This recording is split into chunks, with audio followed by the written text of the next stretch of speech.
జై తెలంగాణ. ఓకేనా, కొంచెం డౌన్ చేయండి.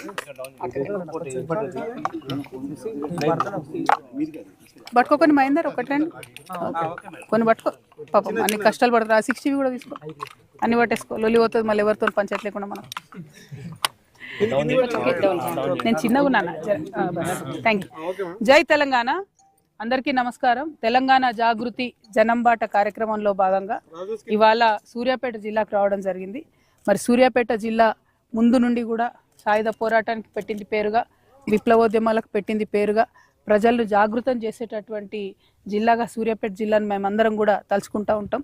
మరి అనేక మంది అమరవీరులు ఇప్పుడే కాదు, సాయుధ రైతాంగ పోరాటం నుంచి ఉన్నటువంటి వాళ్ళు, బండెనక బండి గట్టి అనేటటువంటి పాటతోని విప్లవోద్యమాన్ని రగిలించినటువంటి బండి యాదగిరి గారు, అందరూ కూడా ఇదే ప్రాంతానికి చెందినటువంటి వాళ్ళు.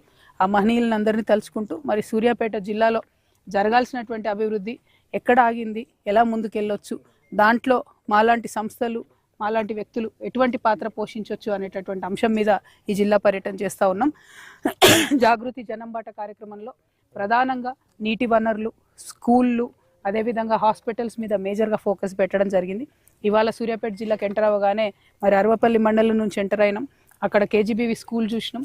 మరి అది ఎప్పుడు వాన వస్తే, 10 ఏళ్ల నుంచి స్కూల్ కడితే ఎప్పుడు వాన వస్తే ప్రతి వానాకాలం కూడా నిండా స్కూల్ మునిగిపోవడం, పిల్లలందరినీ ఫస్ట్ ఫ్లోర్కి పంపించడం, అదేవిధంగా వాన లేని టైంలో కూడా చుట్టూ చెరువు మధ్యలో కట్టారు కాబట్టి నీరు నిలిచి ఉండడం, దోమలు, రకరకాల ఇన్ఫెక్షన్లు, పిల్లలు ఇబ్బంది పడుతున్నటువంటి సందర్భాన్ని కూడా అక్కడ చూడడం జరిగింది. మొన్న ఈ మధ్య వచ్చినటువంటి తుఫాన్లో స్కూల్ మునిగిపోతే జిల్లా కలెక్టర్ గారు వచ్చి కూడా చూసి వెళ్ళారంట. కానీ ఇంతవరకు మరి ఏం చర్యలు చేపట్టారో తెలియదు.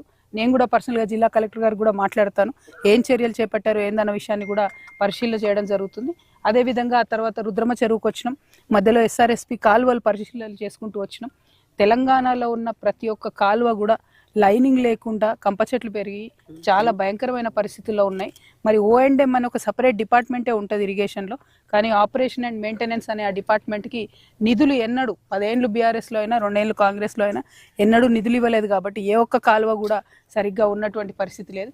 మేము చూసినటువంటి మెయిన్ కెనాల్ ఏదైతే ఇక్కడ సూర్యాపేట ప్రాంతానికి నీళ్ళు ఇచ్చేటటువంటి 70 డిస్ట్రిబ్యూటరీ కెనాల్ని మేము చూడడం జరిగింది. చాలా 70 కిలోమీటర్లు పోయేటటువంటి కాలువ, దాదాపు కోదాడ వరకు నీళ్లు తీసుకెళ్లే కాలువ. ఆ కాలువ కూడా ఏమాత్రం కూడా మెయింటెనెన్స్ లేకపోవడం నిజంగా దారుణం. ఆ తర్వాత మేము రుద్రమ చెరువు దగ్గరకు వచ్చినాం. యాజ్ ఇట్ ఈస్గా న్యాచురల్గా 700 ఎకరాల విస్తీర్ణంలో ఉన్నటువంటి చెరువు ఇప్పటికీ ఇక్కడ ప్రాంత ప్రజలకు ఉపయోగపడుతుంది. కానీ ఈ చెరువుకి గోదావరి నీళ్లు రావాల్సినటువంటి అవసరం ఉంది. 1.5 కిలోమీటర్ డిస్ట్రిబ్యూటరీ కాలువ తవ్వకుండా ఉండడం వల్ల ఇప్పుడు కూడా ఇక్కడ నుంచి గోదావరి నీళ్లు రావడం లేదు. పైగా ఈ చెరువుని 5 TMC పెద్ద రిజర్వాయర్గా చేస్తామని చెప్పి బీఆర్ఎస్ గవర్నమెంట్లో ఉన్న పెద్ద నాయకులు 2 ఎలక్షన్లలో కూడా ప్రామిస్ చేసి చేయకుండా వదిలేశారు. కాంగ్రెస్ వాళ్ళు కూడా ఇప్పుడు వచ్చి మరి దీన్ని లక్నవరం చేస్తాము, టూరిస్ట్ స్పాట్ చేస్తామని చెప్తున్నారట. వాళ్ళు కూడా అనడమే తప్పితే ఒక ఫైల్ కూడా ముందుకు కదలనటువంటి పరిస్థితి ఉంది. అట్లా కాకుండా నల్గొండలో ఏదైతే ఎస్ఆర్ఎస్పి స్టేజ్ 2 పైన ఎక్కడైతే రిజర్వాయర్స్ లేవో నల్గొండలో రిజర్వాయర్స్ రావాల్సినటువంటి అవసరం ఉంది. వరంగల్లో కొన్ని ఉన్నాయి, నల్గొండలో రిజర్వాయర్ లేకపోవడంతో ఈ ప్రాంత రైతాంగం అంతా ఇబ్బంది పడతా ఉన్నారు. కాబట్టి రిజర్వాయర్లు కట్టే విధంగా ప్రభుత్వం ప్లాన్ చేయాలని చెప్పి డిమాండ్ చేస్తా ఉన్నాం. Thank you. జై తెలంగాణ, జై జాగృతి.